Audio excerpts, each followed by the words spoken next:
आजकल लड़कियां ब्याहे से पहले अपने मन के लहंगा खरीदी हैं, अपने मन के चूड़ा खरीदी हैं, एक एक साड़ी एक एक ब्लाउज अपने मन से सिलाई हैं बुटीक में जाके।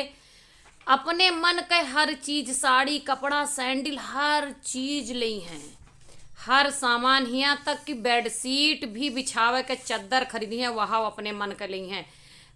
फर्नीचर अपने मन के हो चाहिए, अलमारी, कुछ भी इलेक्ट्रॉनिक सामान तक जो उनका कोनो मतलब ना है ना घरे वाले यूज करिए, वह चीज वह अपने मर्जी के लिए हैं।